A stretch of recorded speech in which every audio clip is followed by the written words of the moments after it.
ഒരു ദിവസം ക്ലാസ്സിന് വേണ്ടി വരേണ്ട ഒരു അവസ്ഥ എന്ന് ആലോചിച്ച് കഴിഞ്ഞാൽ തലവേദനയാണ്. പക്ഷെ എനിക്ക് വീട്ടിലേക്കും പോകണം, എന്നാൽ ക്ലാസ്സിലേക്കും വരണം. അറ്റൻഡൻസ് കളയാൻ പേടിയായതുകൊണ്ട് 500 രൂപ ഫൈൻ പറഞ്ഞത് കൊണ്ടും ഓടിപ്പിടഞ്ഞ് പോവുകയാണ്. രാവിലെ തന്നെ മീനുമാണ് കൊണ്ടാക്കിയത്.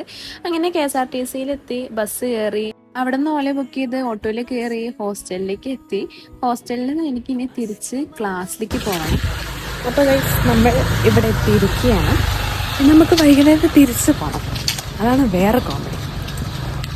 റൂമിൽ വന്ന് കുറച്ച് ടൈം ആകുമ്പോൾ പോയാൽ മതി, അതുകൊണ്ടാണ് റൂമിലേക്ക് വന്നത്. അല്ലെങ്കിൽ ഡയറക്റ്റ് എനിക്ക് അവിടേക്ക് വന്നാൽ മതിയായിരുന്നു. അങ്ങനെ ക്ലാസ്സിലെത്തി, ക്ലാസ് കഴിഞ്ഞു. ക്ലാസ്സിലെ ക്ലിപ്സ് ഒന്നും എടുക്കാൻ വേണ്ടി പറ്റിയില്ല. അവിടെ നിന്ന് തന്നെ ഹോസ്റ്റലിൽ കയറാതെ തന്നെ അവിടെ തന്നെ ഓട്ടോ പിടിച്ച് എന്നെ ഉക്കടത്തേക്ക് തിരിച്ച് പോവുകയാണ്. ഉക്കടത്തു നിന്ന് അവിടെ നേരെ പാലക്കാടേക്കുള്ള ബസ് കയറി. അപ്പം അങ്ങനെ നാട്ടിലെത്തി. ഉമ്മ വിളിക്കാൻ വേണ്ടി വന്നിട്ടുണ്ടായിരുന്നു. പിന്നെ കുറച്ച് അല്ലറ ചില്ലറ പർച്ചേസിങ് ഉണ്ടായിരുന്നു. ജുഡിയോയിൽ കയറി, മാത്സിൽ കയറി. അപ്പോൾ മീനും ഉണ്ട്, ഉമ്മയുണ്ട്. അങ്ങനെ നേരെ ഞങ്ങൾ വീട്ടിൽ പോയി.